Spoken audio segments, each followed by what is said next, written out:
Bab 9 tentang sistem e-commerce.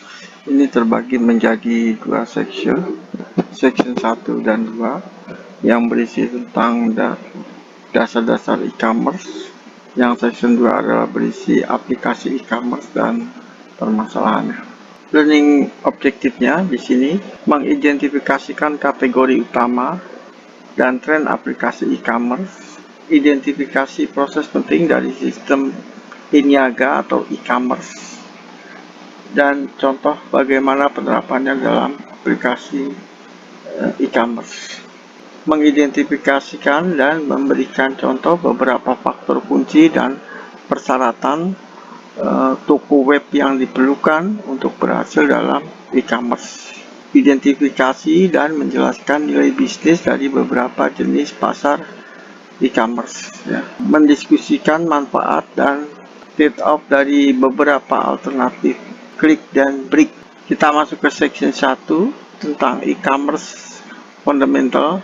Nah, ini adalah contoh daripada sistem tiket yang mau tidak mau karena perkembangan internet, maka bisnis tiket berubah menjadi lebih mengarah ke internet ya. Kita langsung ke introduction to e-commerce ya, tentang electronic e-commerce ya. Jadi e-commerce ini mengubah bentuk persaingan ya, kecepatan tindakan dan perampingan interaksi produk dan pembayaran dari pelanggan ke perusahaan dan dari perusahaan ke pemasok ya. Bagi kebanyakan perusahaan saat ini, perdagangan elektronik lebih dari sekedar membeli dan menjual produk secara online. Sebaliknya, untuk mencakup seluruh proses online, untuk mengembangkan, memasarkan, menjual, mengirim, melayani, dan membayar produk dan layanan yang ditransaksikan di internet workplace ya, pasar global pelanggan dengan dukungan jaringan mitra bisnis di seluruh dunia ya. Faktanya, istilah e-bisnis banyak yang menganggap istilah e-commerce itu agak kuno ya, mengingat bahwa generasi pebisnis yang akan datang lebih tumbuh di dunia di mana perdagangan online selalu tersedia. Mungkin sudah waktunya untuk menghilangkan perbedaan antara e-commerce dan e-bisnis ya, dan menerima bahwa semua hanya bisnis seperti biasa ya. Sampai saat ini seperti sebelumnya, kita akan mempertahankan istilah e-commerce karena memungkinkan gambaran yang lebih jelas tentang perbedaan antara transaksi bisnis online dan yang transaksi bisnis yang lebih tradisional ya. Karena e-commerce melibatkan lebih dari sekedar pembeli atau menjual sesuatu di internet, kita harus memiliki definisi yang cukup luas untuk memungkinkan beragam aktivitas yang ditemukan ya. Untuk tujuan itu, kita akan mendefinisikan e-commerce sebagai pertukaran nilai online.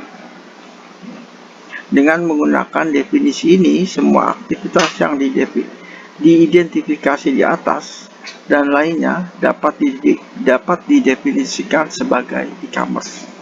Seperti yang akan kita lihat di bab ini, sistem e-commerce mengandalkan sumber daya internet dan banyak teknologi informasi lainnya untuk mendukung setiap langkah proses ini.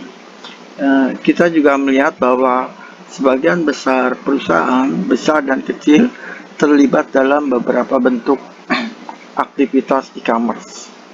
Oleh karena itu, mengembangkan kemampuan e-commerce telah menjadi kebutuhan kompetitif bagi sebagian besar bisnis di pasar saat ini. Skop atau lingkup dari e-commerce ya. Di gambar selanjutnya nanti kita akan mengilustrasikan berbagai proses bisnis yang terlibat dalam pemasaran, pembelian, penjualan, dan layanan produk dan layanan di perusahaan yang terlibat dalam e-commerce.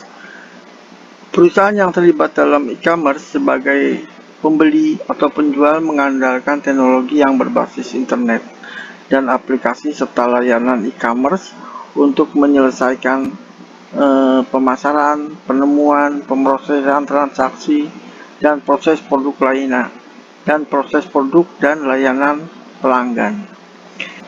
Misalnya e-commerce dapat mencakup pemasaran interaktif, pemesanan, pembayaran, dan proses dukungan pelanggan di katalog e-commerce dan situs lelang di www atau World Wide Web ya. Namun e-commerce juga mencakup proses bisnis elektronik ya, seperti akses extranet, database inventaris oleh pelanggan dan pemasok ya, pemrosesan transaksi ya, akses intranet, sistem manajemen hubungan pelanggan oleh perwakilan penjualan dan layanan pelanggan atau layanan dan dukungan ya, dan kolaborasi pelanggan dalam mengembangkan produk pertukaran email. Keuntungan e-commerce memungkinkan bisnis dengan ukuran apapun yang berlokasi di mana saja di planet ini untuk melakukan bisnis dengan siapa saja dan di mana saja. Bayangkan sebuah pabrik minyak zaitun kecil di desa terpencil di Italia misalnya, dia mampu menjual dagangannya ke departemen store ya, besar dan toko makanan khusus di New York, London, Tokyo, dan pasar metropolitan besar lainnya. Seperti terlihat di dalam bagian ini menggambarkan teknologi daripada e-commerce. Teknologi apa yang diperlukan untuk e-commerce? Jawabannya adalah singkat, bahwa sebagian besar teknologi informasi dan teknologi internet yang kita bahas dalam teks ini dalam beberapa bentuk terlibat dalam sistem e-commerce. Jawaban yang lebih spesifik diilustrasikan pada gambar yang memberikan contoh sumber daya ini. Sumber daya teknologi yang dibutuhkan oleh banyak sistem e-commerce. Gambar ini mengilustrasikan beberapa komponen perangkat keras, perangkat lunak, dan jaringan yang digunakan untuk pre-market incorporate untuk menyediakan layanan lelang online B2B ya, business to business. Kategori e-commerce ya. Banyak perusahaan saat ini berpartisipasi atau mensponsori 4 kategori dasar aplikasi e-commerce: bisnis to konsumen atau B2C, bisnis ke bisnis B2B ya, konsumen to konsumen ya, C2C ya, dan e-commerce bisnis ke pemerintah atau bisnis atau B2G ya, bisnis ke pemerintah. Dengan catatan bahwa kita tidak secara eksplisit mencakup aplikasi bisnis to government B2G dan e-government karena di luar cakupan teks ini, tetapi banyak konsep e-commerce berlaku untuk aplikasi tersebut ya. Bisnis to consumer atau B2C ya, B2C e-commerce. Dalam bentuk e-commerce, bisnis harus mengembangkan pasar elektronik yang menarik untuk menjual produk dan layanan kepada konsumen.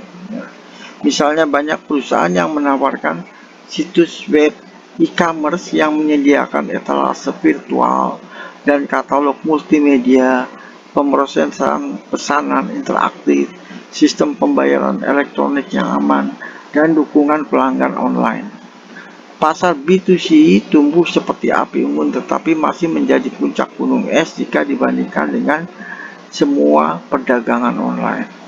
C2C atau customer to customer ya.